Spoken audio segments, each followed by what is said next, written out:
Hey, what's up? Welcome to DGenEd. That's degenerative education, meaning none of this is financial advice. Just me having fun looking at charts. And so this is overnight market prep for Monday, June 9th, getting ready for Tuesday, June 10th. And yeah, I'm going to be going over the normal tickers, but I also, at the end, after going through the normal ones, wanted to go over just a follow up on Tesla. Also wanted to talk about, a few things related to Peloton, ticker symbol PTON, and then after that, Unity Software, ticker symbol U, then GameStop, GME, as I'm sure we all know. Plug Power, wanted to follow up on that one, ticker symbol PLUG. And then I did get a request on X to go over Open, which will be a pretty open and close one there. And the theme for this video related to most of those stocks that I just listed, but not necessarily talking about jumping the gun. Maybe I opened some positions or closed some positions a little early.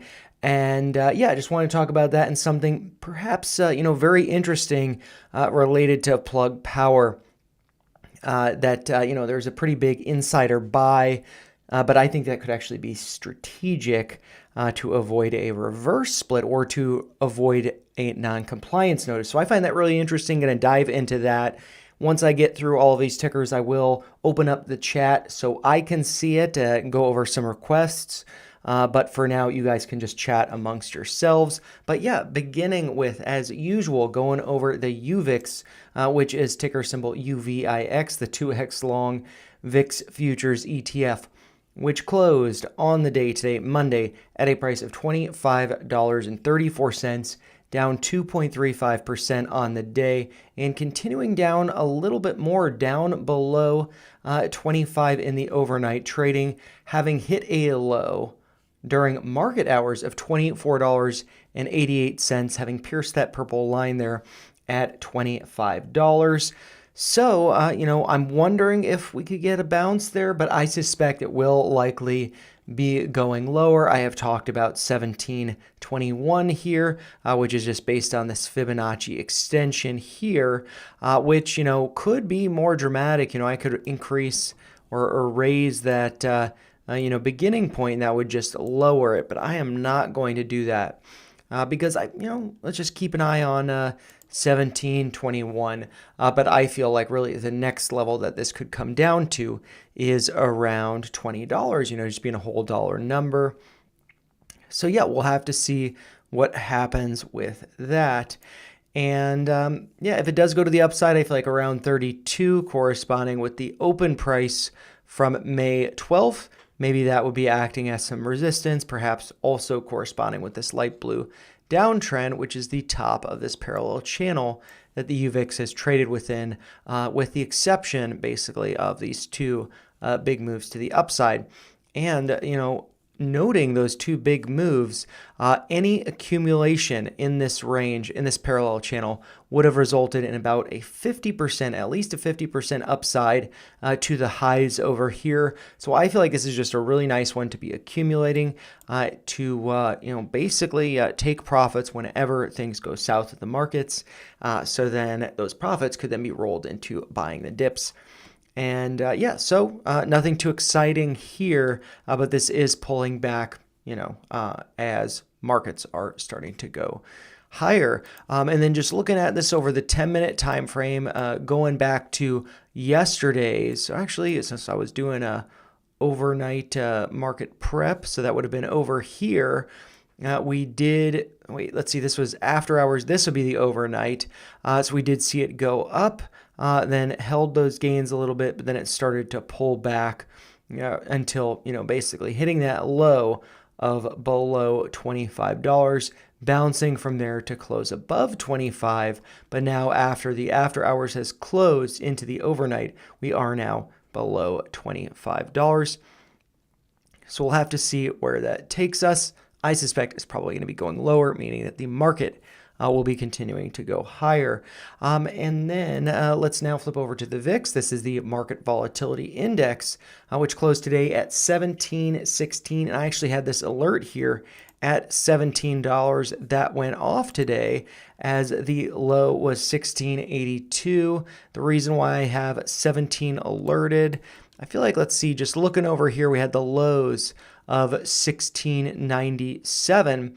So I just wanted to keep an eye on that level. We did wick below 17, but we closed above. So yeah, I mean, this is potentially going to be going lower, like I've talked about, maybe down to 15. So good to keep an eye on that. And then next, let's flip over to the SPY, which is the S&P 500 tracking ETF, which closed today just shy of $600. And, here closing at $599.68, up 0.09% on the day, but going up in the let's see, after hours a little bit and the overnight hours, trading above $602 a share. So up about 0.4% or $2.50 in the overnight trading. We did hit a high today of 601.25, kind of putting in this nice little doji actually. Looking at the open, that was 599.72, so we actually looks like closed 4 cents lower than where we opened at, but that was, an open and close higher than yesterday's close. Sorry, I should say Friday's close on the 6th, which was at 599.14. So closing, let's see, 54 cents above that. And, I didn't have to do the math because it does say 54 right there. But I'm glad my mental math checks out. But yeah, so looking at this, let's just, zoom in a little bit on the 10-minute time frame to see where this was trading in the overnight. Yesterday did hit a low in that overnight session of around 597.66, bouncing from there, floating higher into the pre-market. A little bit of a pullback at open, but still higher than the lows we saw in the overnight, and then going up to that high of 601.25. And now in the in the overnight, just hit a high of 602.64, pulling back a little bit, but still above 602. I think that we could be seeing new all-time highs in the SPY, in the stock market. So, yeah, I mean, I think that, more upside to come, but maybe we see some fake outs. Maybe we see, a retest of 590, somewhere around there, before we get up to those all-time highs, which would be around 611.39. Maybe we see those prices this week. Maybe we see them next week. I don't know. And maybe we don't get there. Maybe we see a massive sell-off or spike in the volatility in the SPY pulling back. Good to be prepared for the upside as well as the downside. And then next, just looking over at kind of compare a little bit, looking over at the SPX, which is the S&P 500 index that the SPY is based on. So this one did close above $6,000, so closing at a price of $6,005.88, up 0.09%, exactly like the SPY, also up 0.09%. Very interesting there. And yeah, I mean, it's, let's see. The high for today was $6,021.31. Also, a little bit of a doji there, but a little bit more of a spread than what we are seeing with the SPY.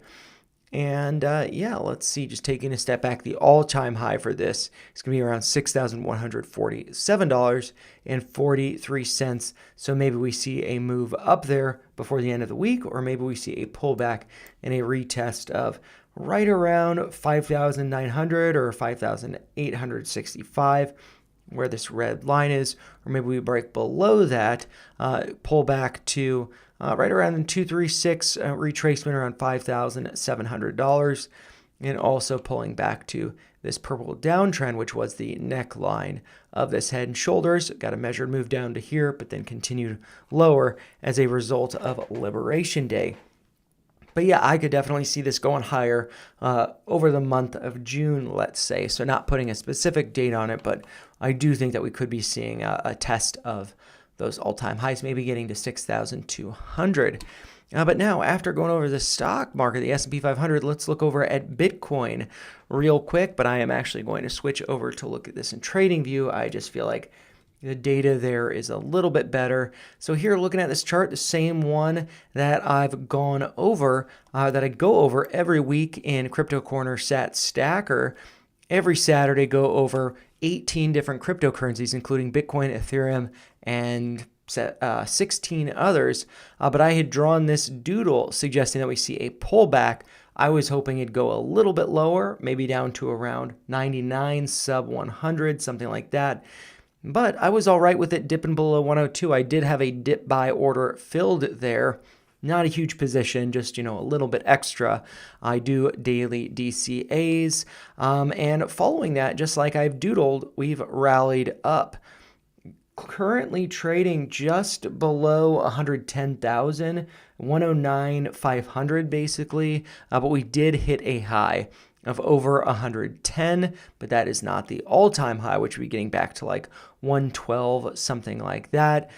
So, I am very curious to see where this takes us throughout the course of the week and into the weekend. I think that we could potentially be seeing 120 Bitcoin, so pretty exciting there. But if not, I would be happy if we did pull back down to 102, maybe 98 corresponding with this Fibonacci retracement here, which is the 382 going up to this high over here. So that I think would be really nice. And following this big move up here, maybe everybody's getting a little too excited to the upside, getting a little bit overly leveraged long. And if that's the case, there might be a quick dip to the downside to liquidate those over leveraged positions before we then see the rip your face off rally up to 120. So I'm feeling really good about Bitcoin, crypto, and I'm just excited about it. Ethereum, this is one that I'm really excited about as well. I've been talking about, 1400 being the bottom over here for quite some time.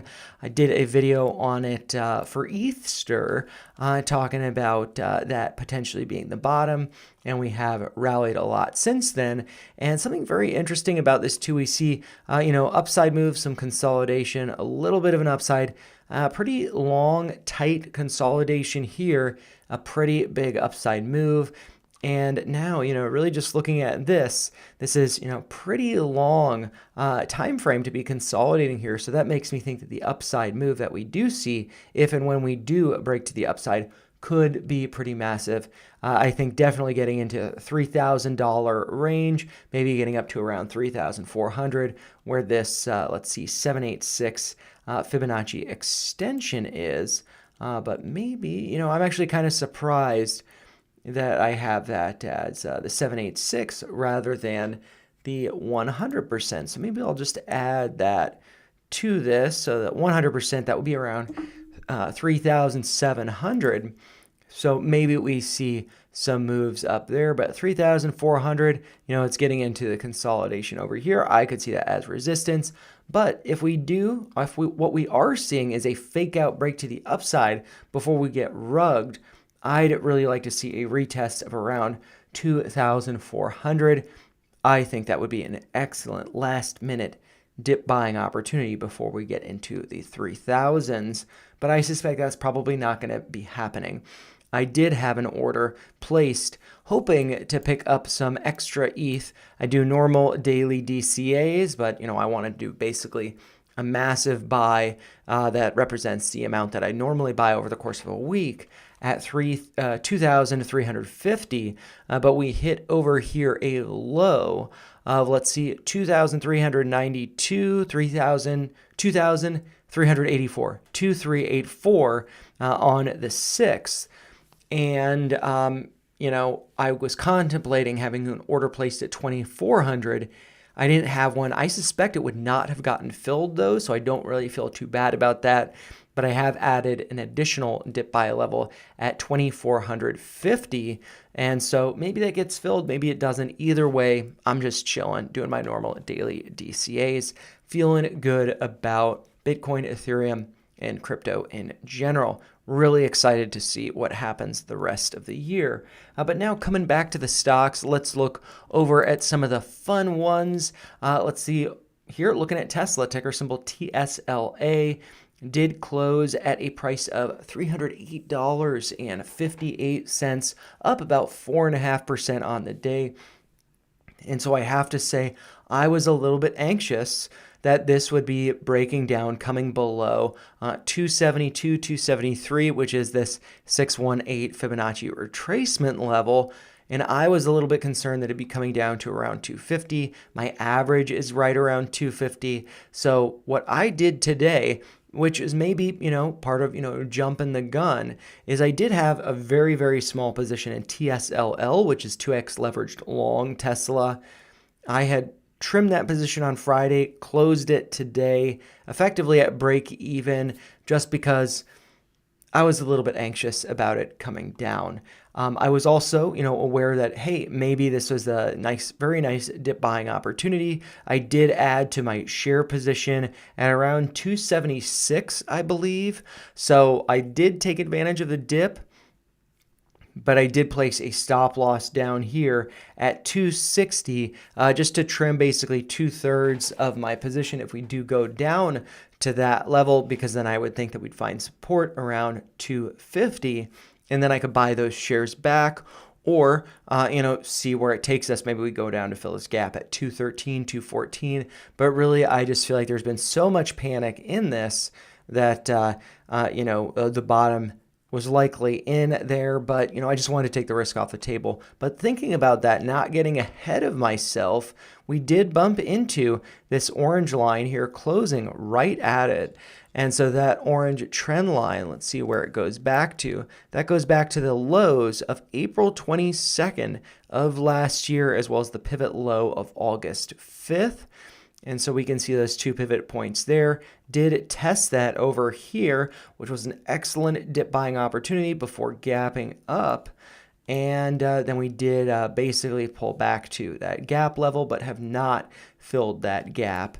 So, there's a little bit of concern that it could be coming down, or that it did move into some resistance. And what I kind of see here with this big red candle here, we see this nice little spinning top in the middle there, and then this green candle that fully engulfs the trading from Friday. So that does look pretty good, but something that's very interesting, if we do zoom in here just to look at the price action relative to the volume, this is something that I've been trying to get better at, learning more about Wyckoff analysis. I have been reading, it's going to be backwards for you guys, but I've been reading this book, Wyckoff Methodology in Depth. I'm reading it slowly, and usually when I work in the mornings, I don't tend to read that much. I read more on days when I work afternoons. So I didn't read any basically over the weekend or today. But something that I've learned from that is that we see lower volume here. However, if we look at the spread in the candles, this higher volume here, we see a pretty widespread candle.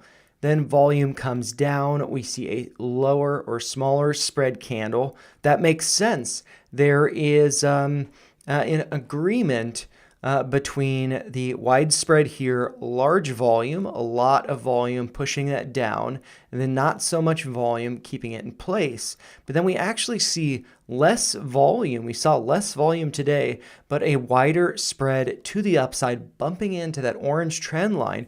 So I think maybe on the theme of don't jump the gun, that, this could be bumping into resistance here, maybe getting rejected, and then, pulling back, something like that. I have no idea. It's a terrible arrow there, but you get the idea.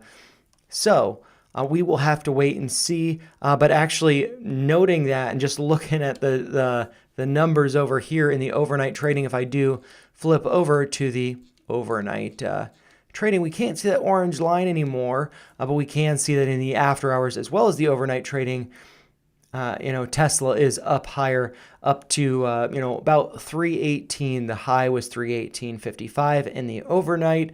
So maybe I'm completely wrong about that potentially being some resistance. And we do see some trending, some update here. So update. Trump to keep Starlink at White House despite break with Elon. Their breakup was rough, but still, Trump is, appreciates the technologies that Elon has brought to the table with his companies. Trump is open to speaking with Musk. Won't sell his red Tesla. He's going to be moving it from one of his locations because he's got so many properties around the world. Might be moving his Tesla. Didn't want to say where he's moving it and stuff. But yeah, he's not going to sell it, and so I think that's a good sign. But yeah, Tesla 318 or so. So feeling good. I'm glad to still be holding this. But if this does come down to around 260, I would then look to, trim at profit, small profit, then re-enter, around 250 or potentially lower, maybe around 214, filling this gap. So we will have to see, but I don't necessarily think that's going to happen. I think that this is more likely to be going up. But then the next one on the list, this is one that I trimmed on Friday and today. This is Peloton, ticker symbol PTON. Closed on the day at 765, up nearly 5% on the day, and up a little bit more in the after hours as well as overnight. And so I if I come back over here, this is the better chart, I think, to look at, is that I had noticed, bigger picture, there is this, let's see if I can get it all on the screen here. There is this, pretty massive inverse head and shoulders, and within that right inverted shoulder, there's another inverse head and shoulders pattern, and then I kind of drew this ugly channel here that's maybe not that useful. I don't really know, just playing around. But yeah, it's uptrending here, and so my thoughts were that, it might be getting into some resistance.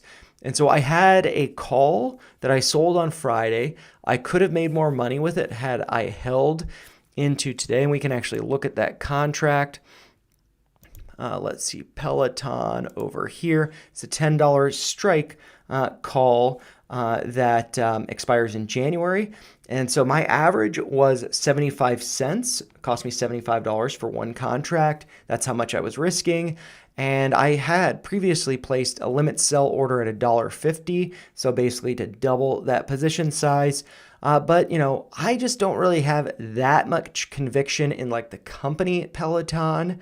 I just like, this inverse head and shoulders pattern. And so I like that, but I had noticed that basically, I had it like at 75 over here and then went up to, like 130, 140. I didn't sell. Then it came back down to 75.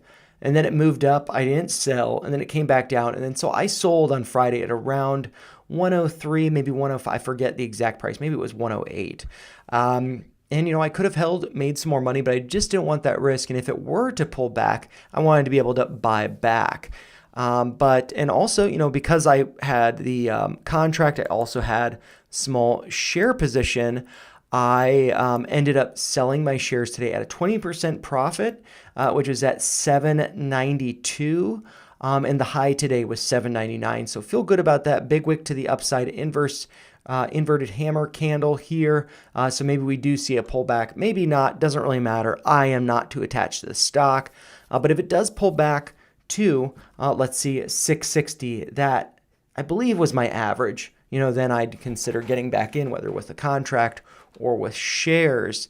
And then the next one on the list is going to be Unity Software, ticker symbol U, which closed today at $24.69. Maybe that's a good luck charm there. Down 1.75% on the day, bouncing a little bit in the after hours as well as overnight trading. But for me, I am really looking forward to this dipping down to around $24 as I have doodled here, corresponding with that orange trend line as well as this green horizontal line. Let's see, corresponding with the high that was hit on March 25th. That was at a price of $23.66. And actually, just thinking about that, I am wondering if there's a moving average. There is, that is the 21-day moving average in pink there. That is at a price of $23.20. Maybe we pull back to that. Maybe we don't. I have no idea. I was actually wondering if one of those levels corresponded with right around 24. And so, yeah, I am looking to add to my share position at 24. And I do also have a contract. I can pull that up since I was just talking about it with Peloton. But the contract that I hold is the $65 strike call that expires in January. I believe I have a limit buy to get one more contract at 60 cents. Could be mistaken about that. Interestingly, the low for today was 60 cents, but I did not get a fill. And, I'm not sure that Fibonacci retracements are useful for contract data, but I can add, we do have the 382 there. Let's look at the 50% retracement. We're below that as well. Maybe the 618. That is at, 58 cents. So right around where we're currently at. So maybe we see that acting as support. And yeah, why did I pick $65 for the strike? I believe that's because that was the highest strike, but also because if we do look at the chart over here, I have kind of doodled out this potential inverse head and shoulders pattern where this is the left shoulder, this is the head, which we have not yet formed yet, getting up to around $45, $43, somewhere around there before forming the right shoulder.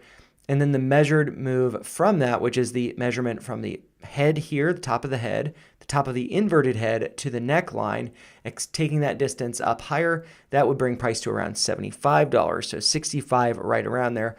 That's why I picked that contract. But yeah, if this does pull back to 24, I think that could be, a really nice level to add at. So I am looking forward to that if it happens. If it doesn't, though, that's fine too. But yeah, I just think that Unity is a super exciting stock to be holding. Another one that's exciting to be holding is GameStop, ticker symbol GME, which closed today above $30 a share at $30.34, up over 2.5% on the day.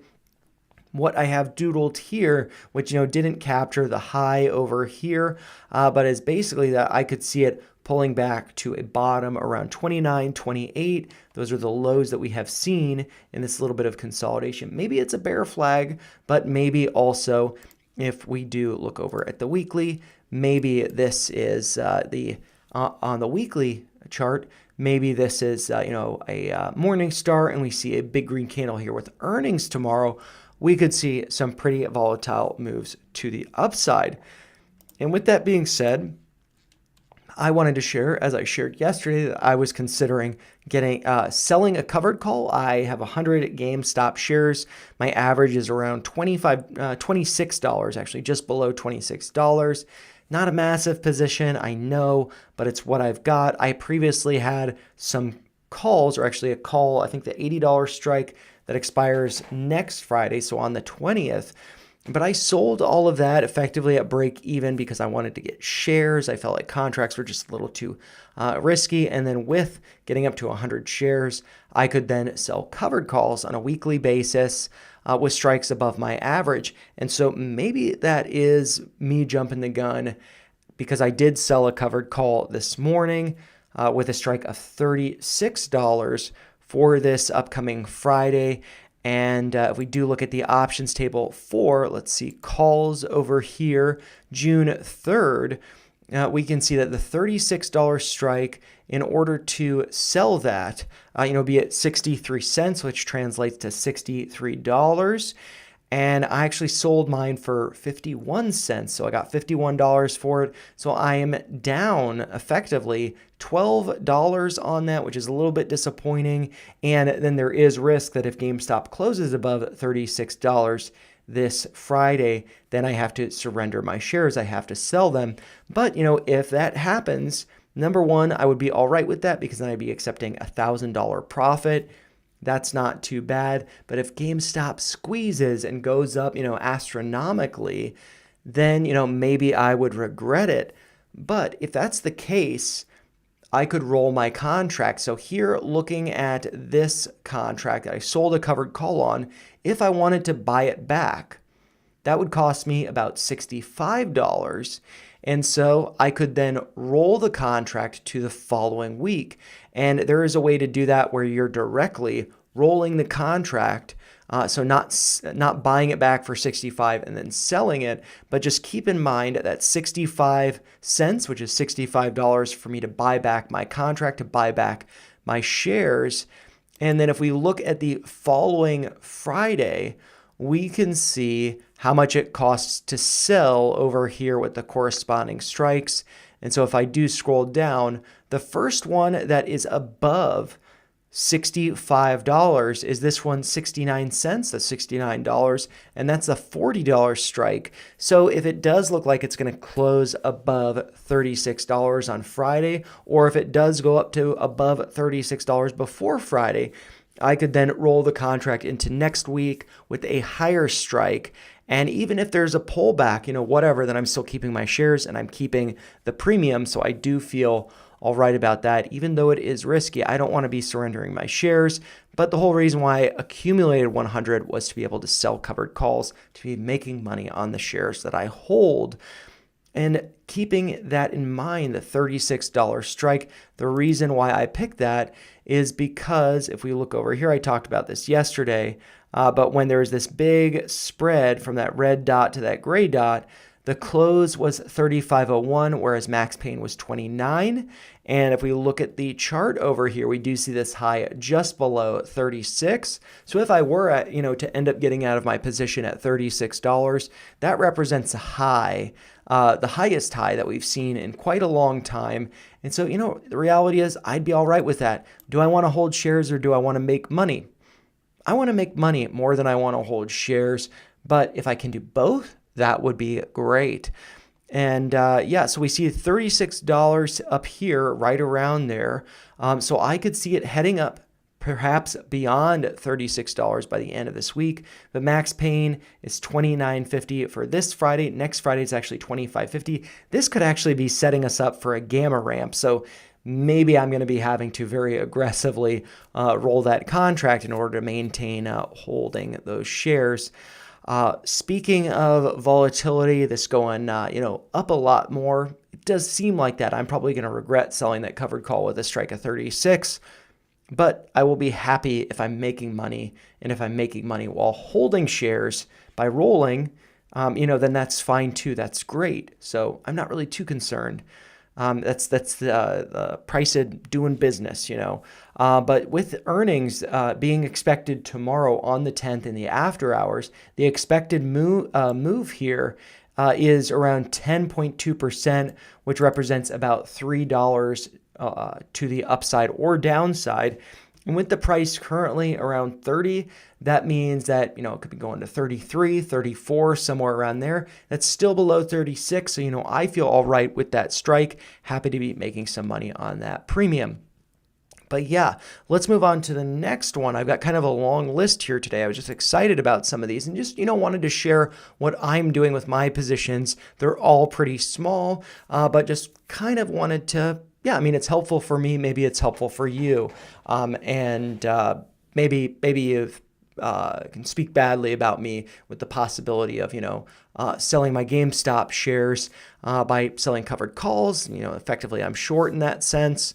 But I'm just trying to make money trading. So, I'm just trying to do what works for me, learning as I go. But anyways, no more defending myself, don't need to do that, just sharing my thoughts. Plug Power, though, very interesting. I had talked about yesterday how it's been 28 days since Plug Power closed above $1 a share. And today it closed above $1 a share. So Plug Power closed at $1.22, up over 25%, nearly 26% on the day. And I find this to be really interesting because just like I talked about yesterday, that Plug Power will be getting a non-compliance notice on Tuesday, basically if they close below $1 by tomorrow. They closed above $1 today. And so this makes me think, I wonder if there's something maybe somewhat, not necessarily nefarious, but curious going on with the stock and an insider that bought. I find it really interesting because the person who bought, let's see, I'm just going to scroll down here. So you can see here, Plug Power jumps over 16%, actually over 25%. As CFO, so Chief Financial Officer, I believe Peter Middleton, is it, let's see, Paul Middleton purchases an additional 650,000 shares. Given that price is around $1 a share, Paul Middleton basically put $650,000 into Plug Power. And I find it really interesting because he's the chief financial officer. And so the chief financial officer is probably well aware, just like, I talked about yesterday, that if Plug Power were to close below $1 today and tomorrow, that would be 30 business days closing below $1. They would then get a non-compliance notice and would then have to, regain compliance. But that's a headache. You don't want to deal with that, especially as a chief financial officer. So a way to avoid that is by buying $650,000 worth of stock, pumping it up, and then there's no non-compliance issue. I find that really interesting for a number of reasons. One, it might stand out to you. There's this yellow line there. I did not draw this up there recently, but we did pierce it. We hit a high of $1.2650 on the day, but then we closed below at 122. Let's look where that trend line goes back to. Maybe it seems significant, maybe it doesn't. So that goes back to the lows from September 9th of last year. That was at a price of $1.60. Also got the orange line going across there. And then the other pivot low was from March 4th. We can see that pivot point there. And we've basically gotten rejected from that level. And the thing, I noticed that downtrend, but I wasn't really looking at the chart too critically, just thinking, man, I'm wrong, because I bought some puts. I bought one put for 12 cents, which is $12 on Friday. And then I bought two more at 11 cents and 10 cents. So in total, I'm risking $33 betting that Plug Power is going to go towards 50 cents, effectively go down. So far, I've been wrong about that. But the thing that's really interesting about this move, this 25.88% move, is that it's massive. Looking at the chart, that's like the biggest candle that we see here. Over here on March 4th, when we did hit that pivot low, how much did it go up? It only went up 8%. That's a pretty big green candle, but percentage-wise, it's much smaller than over here. And so with that massive amount of movement there, over 25%, I would expect there to be a lot of volume backing up that move. But if we look down, we don't actually see that much volume.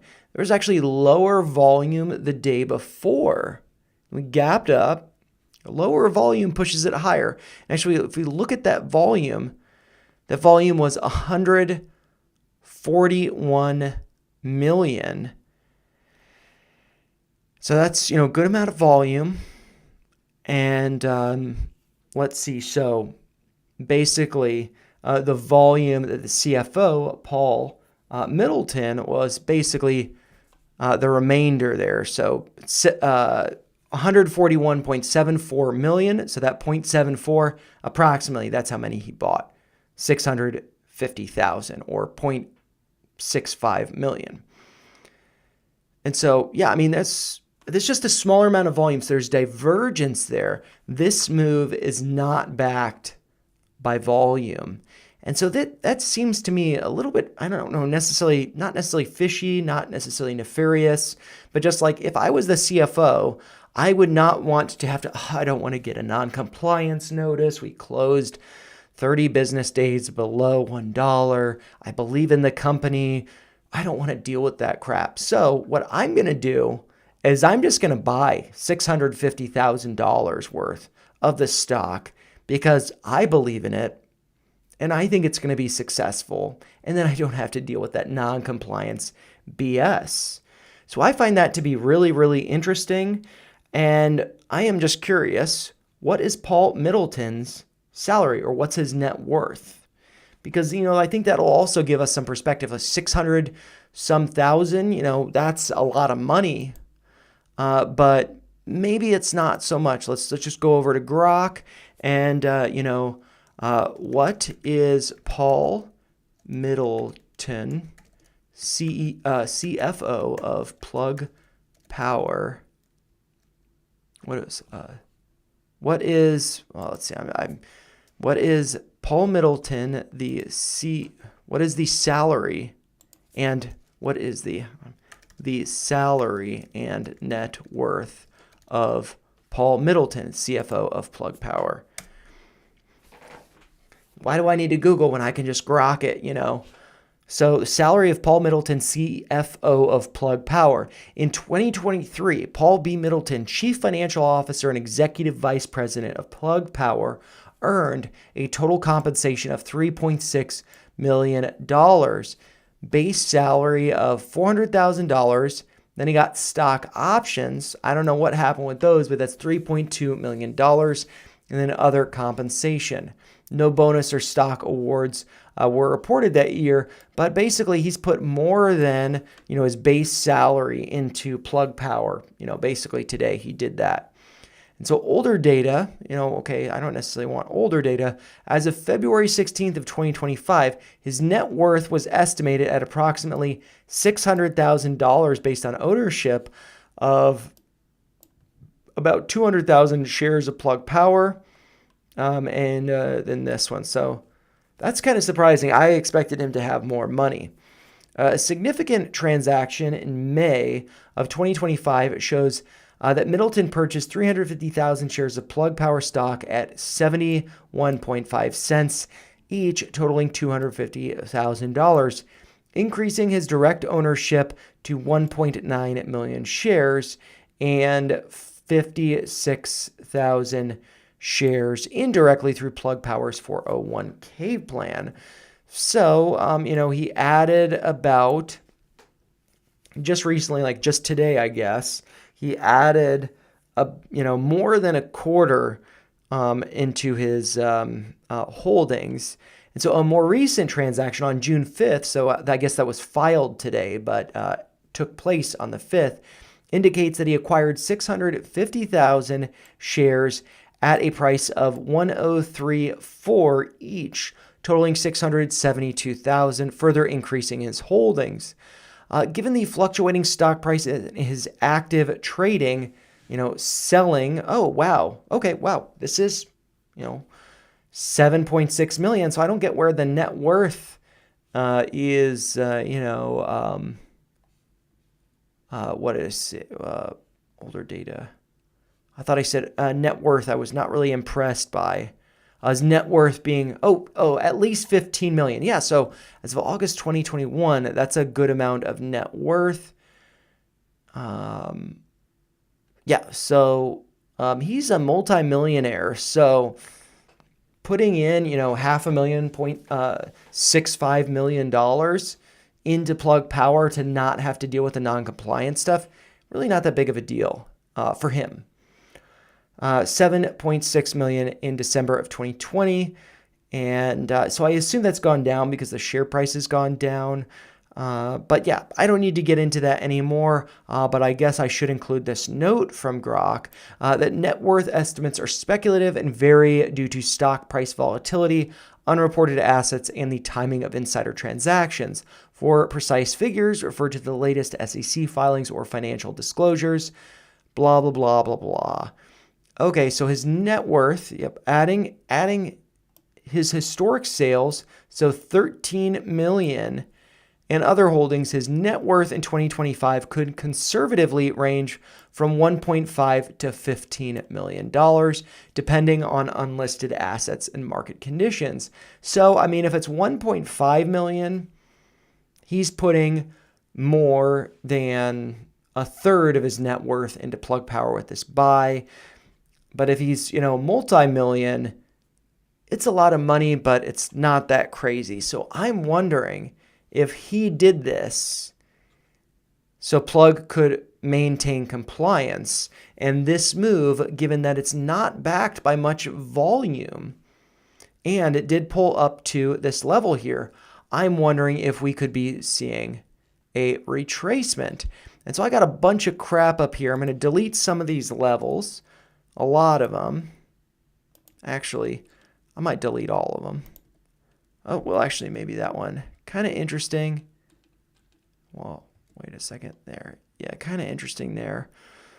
But, yeah, I'm going to delete it. I'm just going to delete it. because I want to do a Fibonacci retracement from the bottom here. And I'm going to delete these. I'll delete this red one because that didn't happen. But this one happened, proud of myself. This one happened, proud of myself. Oh yeah, and then 90 cents. I'm going to delete that too. And so, if this is to get rejected up here, hypothetically, not trying to be a super bear or anything, but I just find it to be a little bit fishy because I had just talked about Plug not maintaining compliance by tomorrow's close. And then the CFO, the chief financial officer, who would have to deal with this type of stuff, just buys a bunch. If we do a Fibonacci retracement from the low of 69 cents up to today's high of $1.26.5, I believe that was the high. Yep. We can see that the 618, let's maybe do the 50%. The 50% retracement, and let's just leave the 618 up there as well. That will be pulling back to around $1. This would be back to 90 cents. I just had a red line up there. Let's actually do the 786. Let's just have fun with all of these levels. 786, hey, that potentially correspond with pulling back to this green downtrend around 81 cents. And that green downtrend also, this one actually goes back pretty far in time. The lows of January 18th of 2024. That's actually not that far back in time. There's just a lot of candles up here. And then the other intersection is the lows from September 6th. We've got a lot of pivots there. And so that downtrend, was tested over here, broke below it. Maybe we could be pulling back. So what I'm going to do is suggest that this rolls over. And actually, I screwed up. My mouse got bumped. So I'm going to redraw that. So maybe this goes something like this. And then up. So that's kind of what I'm suggesting. That would not be coming down to 50 cents. That'd be 75 cents. But I could see that happening. So let's see if the good luck charm of the white arrows versus that red one, if this does continue to play out as I've drawn. Very interesting though. And then the final one on the list is one that, in all honesty, I'm really not that interested to go over. It was requested on X, but this is Open Door Technologies. Closed today at a price of 56.63 cents, down almost 17%, 16.7% on the day, bouncing less than 2% in the after hours. No overnight trading. So this was requested. And, number one thing, I really want to get away from penny stocks, especially when, this one's just been bleeding. I had a bunch of drawings on it, but it's broken way below them. And this has just continued to put in, like we can just draw. I'll just do a little trend channel. Let's see. Trend channel here. So going from this gap down here to where it's currently at. Look at that. It's just been going beautifully in that range, just going down, putting in lower lows and lower highs. So really what we need to see is putting in some higher highs or some higher lows. And we've actually today put in a lower low than what we saw over here. So on June 3rd, the low was 56.61 cents. We hit a low today of 56.22 cents. So not looking so good. Gap down, massive wick to the upside, getting rejected and closing lower. So I think this is probably just going to continue to the downside. And so what we need to see, you might be able to make the argument that, oh, well, hey, we had highs over here of, let's say I'm just going to zoom in. So it tells us 71.37 cents. We saw that high, but then that high was taken out, 72.72 cents. But we didn't get a close above that high. We got a wick above and a rejection. So what we need to be seeing is closes above these highs. And so that new high for this one is 72.72 cents. We're not above that. We're not closing above that. We got a pretty massive rejection, and we're putting in a lower low. So I think this is just going to continue down. And out of coincidence, I saw something on X that I decided to add to my bookmarks. right here.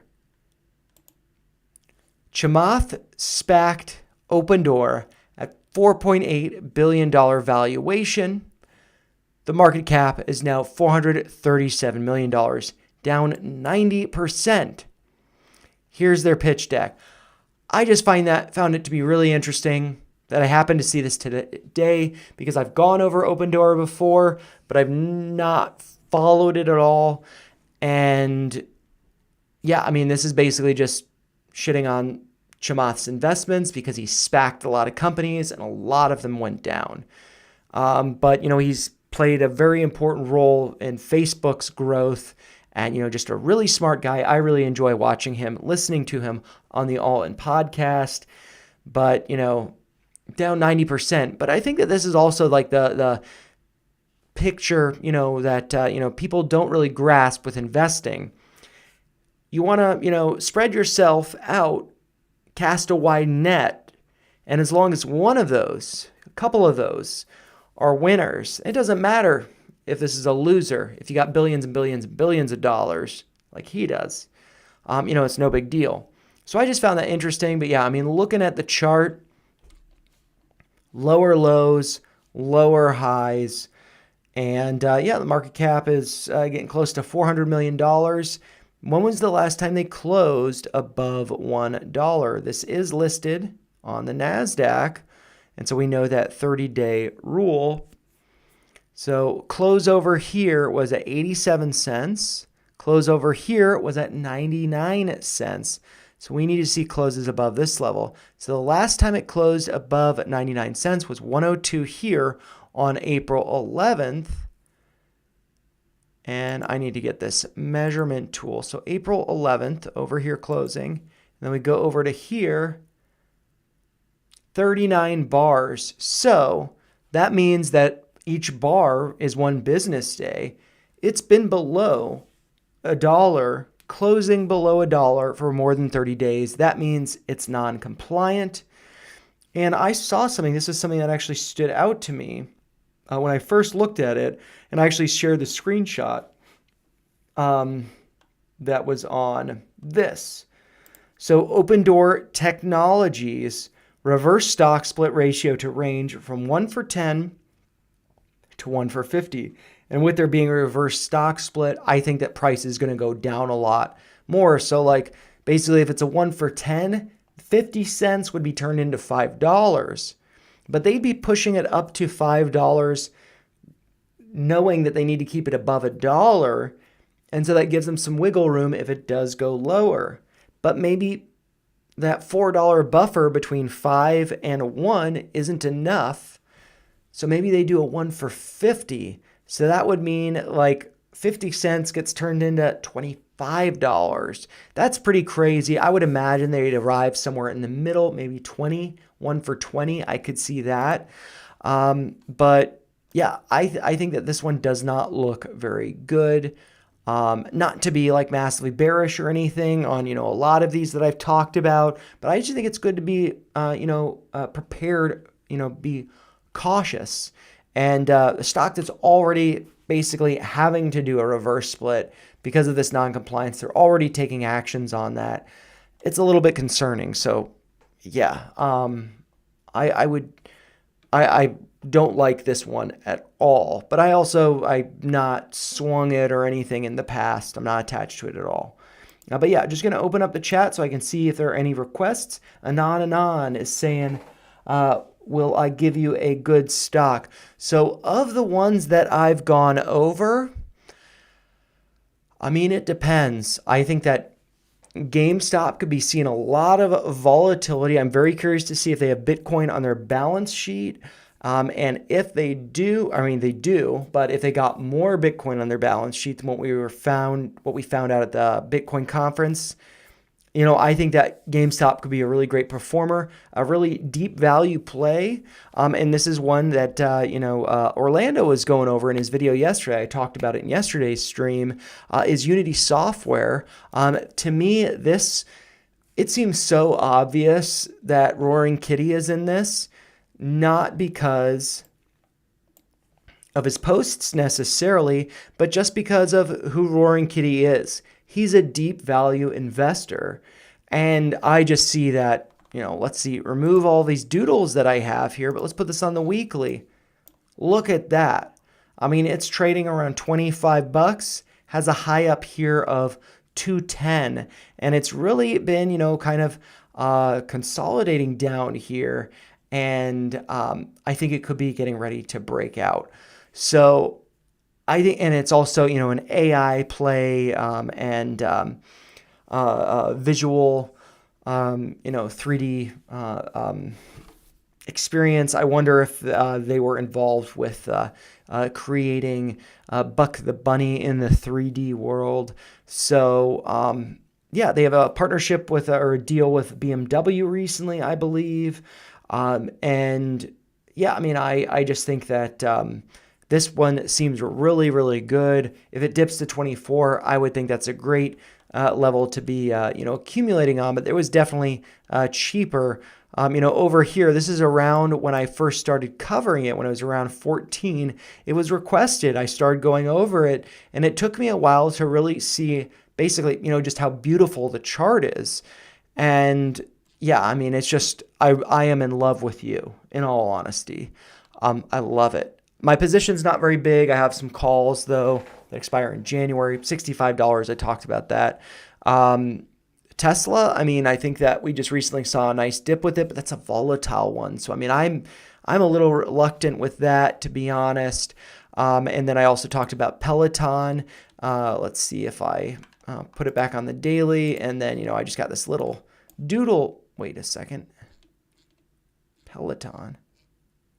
I thought I had a little doodle over here, but if I do pull up the chart over here, inverse head and shoulders pattern within an inverse head and shoulders pattern. I think Peloton could really be going higher. I don't have a position in it anymore, but I mean, like, if this pulled back to, like, just zooming in on the chart, if this pulled back to around $7, I think that could potentially be finding some support.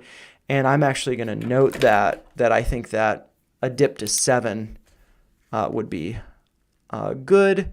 But you could also have fun with that and do it at, like, the cursor is at 6.91, or just move it a little bit lower. 6.9, so 69. Have fun with it. But, I don't really know that much about Peloton, the company, other than that they were, like, huge during the pandemic, and it's just come down a lot since then. But yeah, I mean, I think that this is, potentially, a big mover. And then I didn't cover it, but Marathon Digital, I think that Bitcoin, I mean, Ethereum, if you're into crypto, I think that Ethereum's got the potential to get to 8,000 by the end of the year. So, I'm really excited about Ethereum.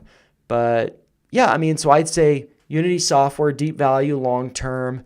GameStop, very interesting to see what is going to happen with earnings, but I feel like that could be, going up really high. And some of the videos that I posted on the channel, let's see, post over here. This is one, Wyckoff Theory, free Wyckoffs from Rico, on GameStop. And so I think that is paints a really clear picture of how GameStop could be performing really well moving forward. So yeah, I'd say those are some good ones that I like. But, I could, of course, be wrong with any of those. I am just, a retail trader who I feel like just doesn't have enough of an attention span to just do this kind of deep dive into things by myself. So it's helpful for me to stream, to record videos of me doing it, talking through my process. It just reinforces what I'm doing. And another one, I covered it yesterday, Oklo. I regret selling. I don't regret selling. I mean, I took profits, and you got to do that. But yeah, I mean, I sold because of a stop loss rather than because it hit a level I was looking for to the upside. So that's a little bit disappointing, but it is what it is. Some of them get away from you. But yeah, hopefully that is helpful. And yeah, I'm just going to bring it back to Tesla, I guess. Very curious to see what happens with that. If we do see a pullback, maybe a little bit of a rejection there.